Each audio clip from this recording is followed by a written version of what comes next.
Good morning, kinfolk, fam, cuz, babe, bruh, big baby, everybody. Everybody in the sound of my voice. Good morning.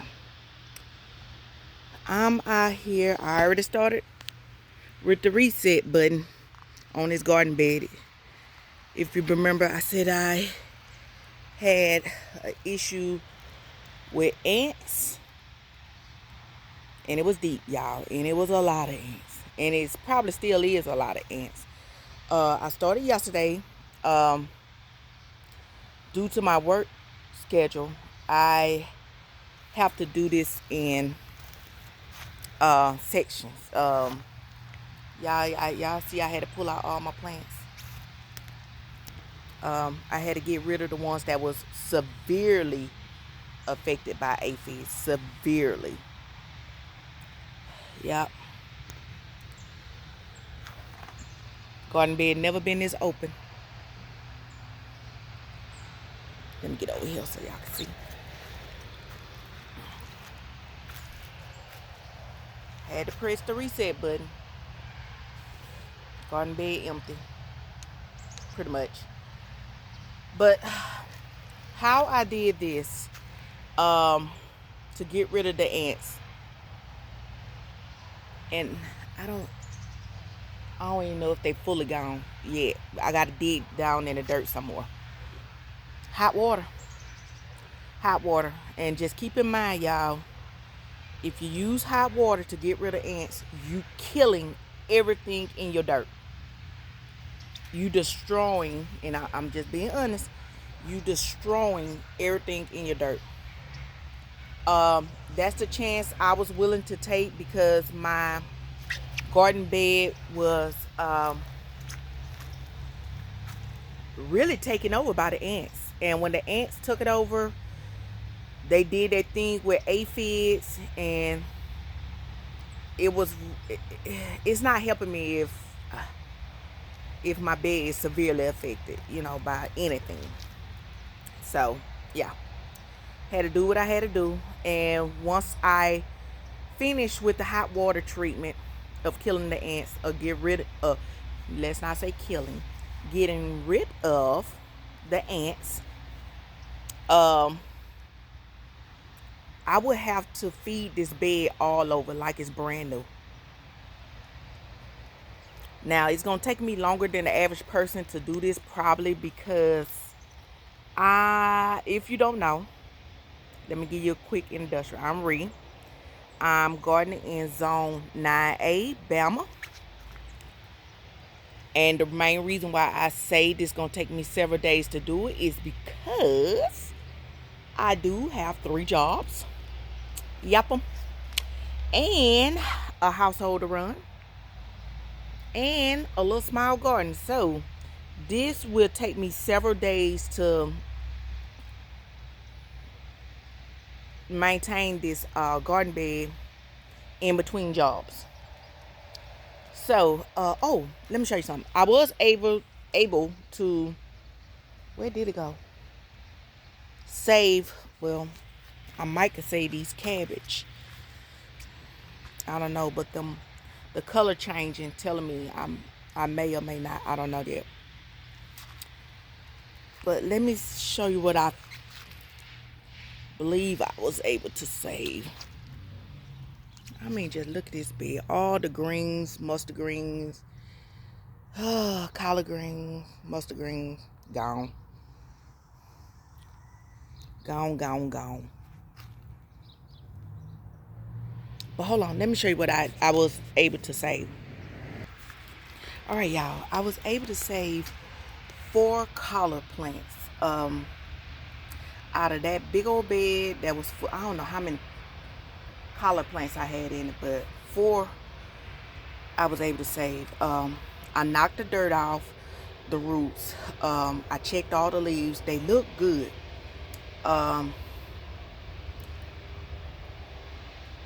I wet this towel with this sheet that I had used to cover when it was cold outside. I wet it and wrapped the roots up. So once I get the bed adjusted where I want it to be, I'm going to try to put the collars back in now. the 4 collars. I don't know if it's gonna work or not, but I'm gonna try to put them back. So knock the dirt out the roots. I'm gonna dip the roots in water to make sure nothing else left behind, and also I'm going to baptize the leaves to make sure nothing left behind. Then I'm gonna put it back in the garden bed. That's my plan. Now, on top of doing that transplant of those collard greens, these collard greens that's in this bucket need to come out, because my plan is this for my melon, and I need to start amending the soil 2 months ahead of me bringing melons in, so the soil could be good and ready when it's time for melons. Because this whole open space right here supposed to be for my melon vines. So I'm gonna need these collard greens to come out, and this gonna be another transplant I'm gonna do. They just coming out because I need the pot, not because anything wrong with the dirt of the soil. But yeah, and I think they'll like it better coming out of this pot. I think so. So they'll give me, what's over there, 4, 5, 6, 7, if that one make it. I don't know if that one gonna make it. 8, 9, 10. That'll be 10 collard green plants, which it's not horrible. That's a fair number. Yeah. All right, let me go check out my water, see is it boiling. Now, the reason I'm not showing y'all exactly how I do the hot water is because I really need both hands. I'm very clumsy. The last thing I need is to fall with some hot water. Child, for real though. I'm not even joking. But yeah, I'll be right on back. Let me go check on this water. All right, the water not ready, but I got some snails that's ready. Picking snails to kill time.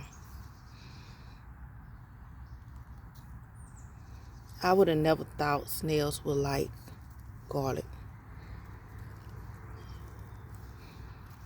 I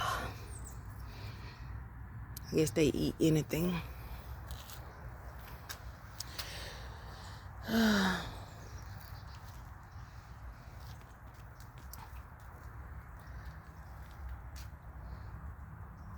Snail, snail, snail.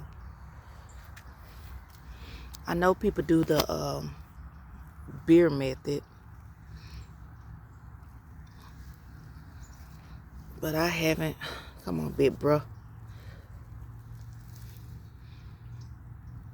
Oh, okay. That thump. I like the thumper.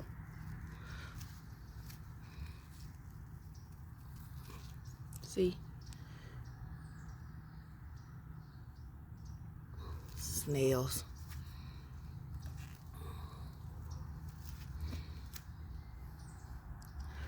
Alrighty. I know y'all don't want to watch me pluck snails. Alright. Is I'm getting them? Bro, when I say they come, alright. You just work my nerve. Alright, I'll be back. I know y'all don't want to watch me do that.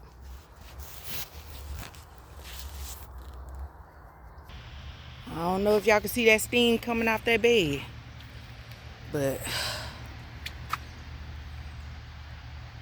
I think y'all can see. I just pulled another couple pots. I want to say 3 or 4 pots on the area where the ants was. And I even had to pour it down in this hole because I have rebar in here, and I just put this on here for the netting, but I had to pull down in the rebar too. I didn't want to pull up the rebar, cause that would have been just too much headache. So I pulled up in there. Now, one thing I'm noticing about the ants, they like to come on the edge of my bed. They love to hang around the edge of my bed. So, because I had the same issue down there one time before. And I took care of that. And now I'm having to do the same thing on this end. So once I get this side to the point where I feel like it's no more ants. And look at this. It holes in my neck. I don't know if ants doing it. It's right there where the ants were. Because you can see the dirt where the ants had a nest. But once I put the dirt back in place, I'm going to have to pour hot water all on the top of the bed. Because just in case, that'll take care of any aphids that might be still living in the dirt or whatever on the top of the soil anyway. But yeah, y'all, this just part one. I try to keep y'all updated as much as possible, but please remember, please remember this. If you use hot water to get rid of ants, you're killing everything in the soil. Everything. You will have to, once you stop pouring hot water, you will have to treat your soil like it's brand new. You will have to amend it. You will have to put worms in. You will have to do everything all over because you pretty much killed everything. And this the only thing I ever known to really work when I have a real bad issue with ants. Nothing else worked besides this. The other stuff I use, like cinnamon, Dalmatian earth, and it's something else. It just slow them down, but it don't get them out of my way fully. So some people may feel like hot water is too much, a stream, you damaging this, you damaging that. But hey.